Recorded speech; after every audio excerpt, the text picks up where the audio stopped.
నమో భగవతే వాసుదేవాయ. వైశాఖ మహాపురాణం 22వ అధ్యాయం. నారాయణం నమస్కృత్య నరం చైవ నరోత్తమం దేవీం సరస్వతిం వ్యాసం తతో జయాముదీరయాత్. దంతీల కోహల శాప విముక్తి.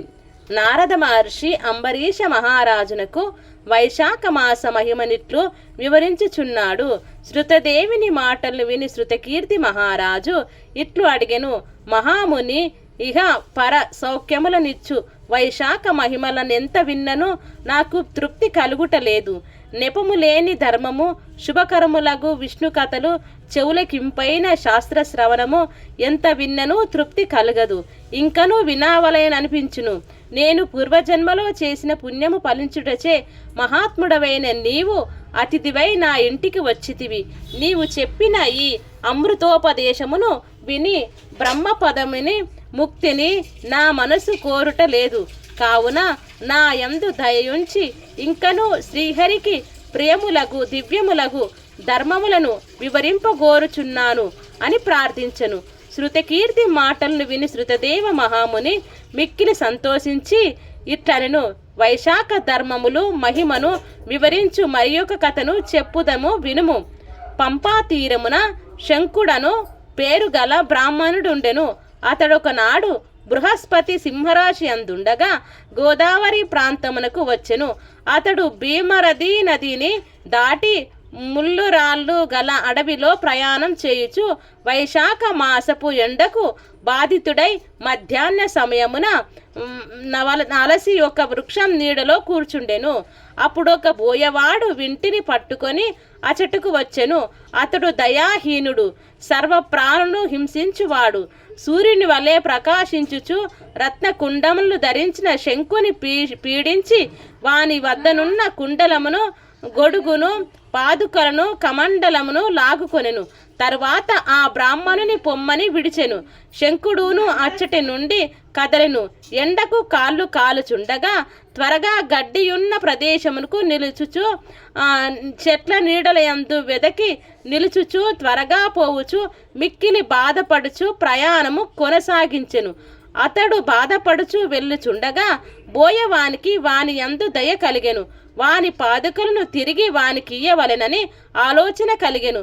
దొంగతనముచే గ్రహింపబడినటువంటి శంకుని పాదుకలు తనవేయని వాని అభిప్రాయము. ఆ కిరాతుడు ధనవంతుడై శంకుని నుండి తాను దొంగలించిన పాదుకలను వానికి తిరిగి ఇచ్చెను.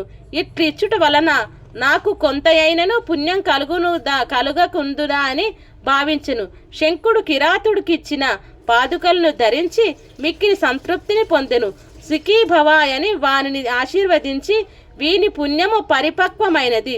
వైశాఖమున నితడు దుర్బుద్ధియగు కిరాతుడైనను పాదుకలు నిచ్చినట్లుగా వీనికి శ్రీహరి ప్రసన్నుడాయను. వైశాఖమున ఇట్టి బుద్ధి కలిగించినని పలికెను. ఇప్పుడు ఈ పాదుకలను ధరించి మిక్కిలి సుఖించి తిని నాకిట్టి సంతృప్తిని కలిగించిన నీవు సుఖముగా నుండమని వారిని ఆశీర్వదించెను. కిరాతుడును శంకుని మాటలు విని ఆశ్చర్యపడెను.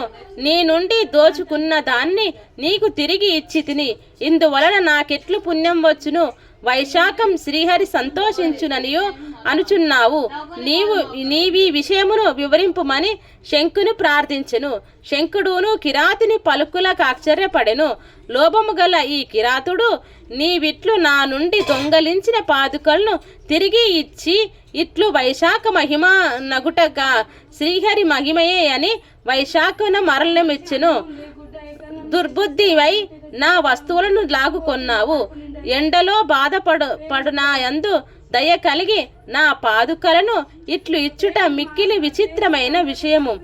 ఎన్ని దానములు ధర్మములు ఆచరించినను వాని ఫలము జన్మాంతరమున కలుగును. కానీ వైశాఖ మాస దాన ధర్మములు వెంటనే ఫలించును. సుమా, పాపాత్ముడవైనను కిరాతుడవైనను దైవవశమున నీకిట్టి బుద్ధి కలిగినది. నీకింత మంచి బుద్ధి కలుగుటకు వైశాఖ మాసం శ్రీహరి దయ కారణములు సుమా. శ్రీహరికిష్టమైనవి నిర్మలము సంతుష్టికరము అయినచో అది ఏ ధర్మమని మనము మున్నగు వారు చెప్పిరి. వైశాఖ మాసమునకు చెందిన ధర్మములు శ్రీహరికి ప్రీతిదాయకములు, మిక్కిలి ఇష్టములు. వైశాఖ మాస ధర్మములకు సంతోషించునట్లు శ్రీహరియే ధర్మ కార్యములకు సంతుష్టునందును. తపస్సులు యజ్ఞములు వానికి వైశాఖ ధర్మములెంత ఇష్టములు కావు. ఏ ధర్మము వైశాఖ ధర్మమునకు సాటి లేదు. వైశాఖ ధర్మముల నాచరించినచో గయకు, గంగా నదికి, ప్రయాగకు, పుష్కరములకు, కేదారమునకు, కురుక్షేత్రమునకు, ప్రభాసమునకు, శమంతకమునకు, గోదావరికి, కృష్ణానదికి, సేతువునకు, ఎచటికి, ఏ పుణ్యక్షేత్రమునకు, పవిత్ర నదికి ఎచటికిని పోనక్కరలేదు. వైశాఖ వ్రత వివరణ ప్రసంగం గంగా నది కంటే పవిత్రమైనది. ఈ నదిలో స్నానం చేసిన వారికి, ఈ ప్రసంగం విన్నవారికి శ్రీహరి ప్రత్యక్షమగును. ఎంత ధనం ఖర్చు పెట్టినను, ఎన్ని దానములు చేసినను, ఎన్ని యాగాదులను చేసినను, స్వర్ణములు భక్తి పూర్ణములను వైశాఖ ధర్మముల వలన వచ్చు పుణ్యము సాటి కావు. కావుననే ఈ పవిత్రమైన వైశాఖ మాసమునకు నాకు పాదుకలు నీయవలనని నీకు అనిపించినది. ఈ మాసమంతా గొప్పది కావుననే దీనికి మాధవ మాసమని పేరు వచ్చినది. పాదుకలు నిచ్చుటచే నీకు పుణ్యం కలుగును నిశ్చయము అని శంకుడు వ్యాధునకు వివరించెను. ఇంతలోనొక సింహము పులిని చంపటానికి వేగముగా పోవచ్చు మార్గమధ్యమున కనిపించిన మహాగజముపై బడెను. సింహమునకు గజమునకు భయంకరమగు యుద్ధం జరిగెను.